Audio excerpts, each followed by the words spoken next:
গুৱাহাটী মহানগৰ আমাক নালাগে আমাক লাগিব আমাক লাগিব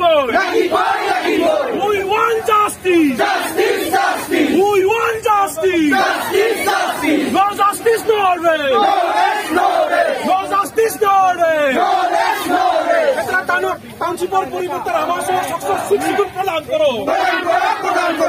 টাউনশ্বিপৰ পৰিৱৰ্তন আমাৰ শিক্ষিত প্ৰদান কৰো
উপগ্ৰহ চহৰ সেটেলাইট টাউনশ্বিপ স্থাপনৰ বিৰোধিতা আৰু বৰদোৱাৰ চাহ বাগিচাৰ 1 নং 2 নং আৰু 3 নং ৰাজহ গাঁৱত যুগ যুগ ধৰি বসবাস কৰি থকা খিলঞ্জীয়া জনগোষ্ঠীয় লোকসকলক ভূমি পট্টা প্ৰদান কৰাৰ দাবীত আজি আমি এটা কাৰ্যসূচী ৰূপায়ণ কৰিছিলো আৰু এই কাৰ্যসূচীৰ জৰিয়তে অসমৰ মাননীয় মুখ্যমন্ত্ৰী ডক্টৰ হিমন্ত বিশ্ব শৰ্মাদেৱক আমি স্মাৰক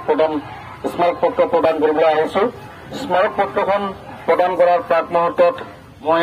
ৰাইজৰ জ্ঞাতাৰ্থে এইখন পঢ়ি দিবলৈ ওলাইছো স্মাৰক পত্ৰখন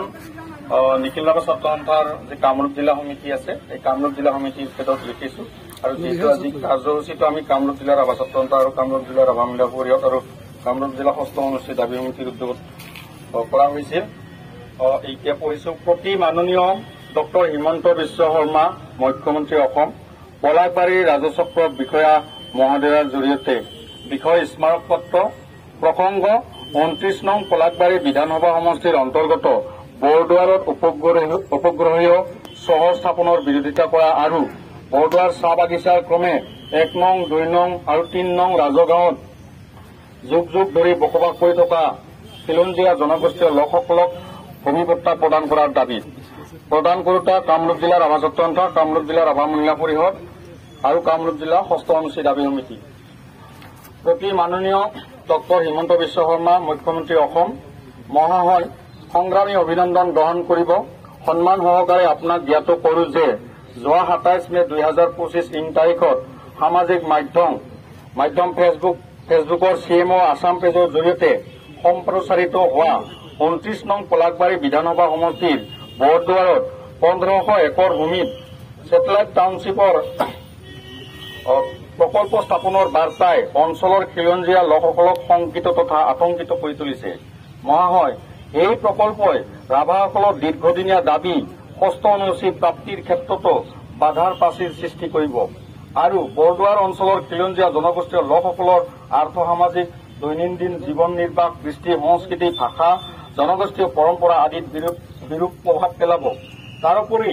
বিস্তৃত এলেকা সামৰি নগৰখন নিৰ্মাণ কৰাৰ পৰিকল্পনাই ইতিহাসে ঢুকি নোপোৱা সময়ৰে পৰা বসবাস কৰি থকা প্ৰায় 2100 পৰিয়াল উচ্ছেদিত হোৱাটো নিশ্চিত কৰিব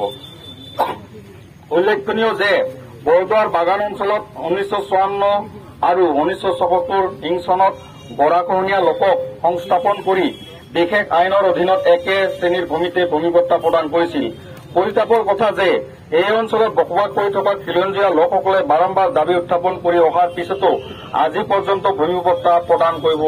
অপৰা দেখিবলৈ পোৱা নগ'ল মহাশয় এইখিনিতে বিষয়টো গুৰুত্ব সহকাৰে বিবেচনা হওক বুলি বৰদোৱাৰৰ কিছু ঐতিহাসিক তথ্য অনুজ্ঞাব বিচাৰিছো ইতিহাস বিচাৰিলে আমি পাওঁ 16 শতিকাত ৰাণীৰ পৰা চমৰীয়ালৈকে ৰাভাসকলে শাসন কৰা কেইবাখনো সৰু বৰ ৰাজ্য পাওঁ। ইয়াৰ ভিতৰত বৰদোৱাৰো এখন অন্যতম ৰাজ্য আছিল। তথ্যত পোৱা যায় যে মিৰ্জানাথনে লিখা বাহিৰিস্তানী ঘাইবিধ বৰদোৱাৰক এখন শক্তিশালী ৰাজ্য হিচাপে উল্লেখ কৰিছে আৰু বটুৱা ৰজাজনে শাসন কৰালৈকে একাধিক পণ্ডিতে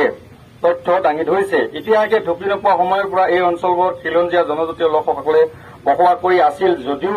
তেওঁলোকৰ বাবে স্থায়ী ভূমি বন্দোবস্তি নকৰাকৈয়ে 1861 চনত ঔপনিবেশিক ব্ৰিটিছ চৰকাৰে বৰদোৱাৰত প্ৰথম চাহ খেতিৰ পাতনি মেলিছিল। পুনৰ 1922 চনত ব্ৰিটিছ চৰকাৰে স্থানীয় খিলঞ্জীয়া লোকসকলক ভূমি পট্টা নিদি টি&এন টিম্বাৰ কোম্পানীক এই ভূমিখিনি হস্তান্তৰ কৰে। মহাশয়, এইখিনিতে অঞ্চলত শ বছৰ ধৰি বাস কৰা খিলঞ্জীয়া লোকসকলে বাৰে বাৰে ভূমি ৰক্ষাৰ বাবে আন্দোলন কৰিব লগা কেইটামান দৃষ্টান্ত দাঙি ধৰো। 2007 চনত ৰাষ্ট্ৰীয় দুৰ্যোগ প্ৰশমন বাহিনীৰ প্ৰশিক্ষণ কেন্দ্ৰ স্থাপনৰ বাবে বৃহৎ এলেকাৰ ভূমি ল'ব বিচৰা কাৰ্যক তীব্ৰ গণ আন্দোলনৰ দ্বাৰা প্ৰতিহত কৰা হৈছিল। তাৰোপৰি জনজাতীয় আবেষ্টনী আৰু খণ্ড ভংগ কৰি 2009 আৰু 2015 চনত JMDAৰ মহানগৰ সম্প্ৰসাৰণৰ দ্বাৰা পুনৰ এই অঞ্চলৰ খিলঞ্জীয়া লোকক উচ্ছেদৰ প্ৰচেষ্টা আন্দোলনৰ মাধ্যমেৰে ৰোধ কৰিব লগা হয়। আকৌ 2017 চনত ৰাজ্যিক ৰাজধানী ক্ষেত্ৰ সম্প্ৰসাৰণৰ বইনাৰে পুনৰ জনজাতীয় আবেষ্টনী আৰু খণ্ডত শান্তিপূৰ্ণভাৱে বসবাস কৰি থকা খিলঞ্জীয়া জনগোষ্ঠীয় মানুহক উচ্ছেদৰ পৰিকল্পনাৰে হাৰাশাস্তি কৰা হৈছিল। এনেধৰণৰ খিলঞ্জীয়া বিৰোধী তথা জনবিৰোধী যিকোনো চৰকাৰী সিদ্ধান্ত আৰু পদক্ষেপ ৰাভা জাতীয় সংগঠনে কোনো কাৰণতে মানি নলয়। সেইকাৰণে এনেধৰণৰ প্ৰতিটো হঠকাৰী সিদ্ধান্তৰ বিৰুদ্ধে সদায় ৰাইজক লগত লৈ সবল প্ৰতিবাদ কৰি আহিছো আৰু অনাগত সময়তো ৰাইজক লগত লৈ জোৰদাৰ গণতান্ত্ৰিক আন্দোলন গঢ়ি তুলিবলৈ বদ্ধপৰিকৰ। আমাৰ দাবী পলাশবাৰী ৰাজচক্ৰৰ অন্তৰ্গত ৰাভা আসাম স্বায়ত্তশাসিত পৰিষদৰ বৰদোৱাৰত ছেটেলাইট টাউনশ্বিপ স্থাপনৰ প্ৰকল্প বন্ধ কৰক। বৰদোৱাৰ চাহ বাগিচাৰ অন্তৰ্গত ক্ৰমে 1 নং, 2 নং, 3 নং ৰাজগাঁৱত অতীজৰে পৰা ভূমি হক দখল কৰি থকা লোকসকলক অতি শীঘ্ৰে ভূমি পট্টা প্ৰদান কৰক। বনাধিকাৰ আইন 2006ৰ অধীনত বনভূমিত বসবাস কৰি থকা খিলঞ্জীয়া জনগোষ্ঠীয় লোকসকলক অতি শীঘ্ৰে বনাধিকাৰ স্বীকৃতি প্ৰমাণপত্ৰ টাইটেল চাৰ্টিফিকেট দিয়াৰ ব্যৱস্থা কৰক। আৰু 4 নম্বৰ জনজাতীয় আবেষ্টনী আৰু খণ্ড ভংগ কৰাৰ ষড়যন্ত্ৰ বন্ধ কৰক। অৱধেয় শ্ৰী আনন্দ ৰাভা সভাপতি কামৰূপ জিলা ৰাভা ছাত্ৰ সন্থা, শ্ৰী অশোক নংবাক সাধাৰণ সম্পাদক,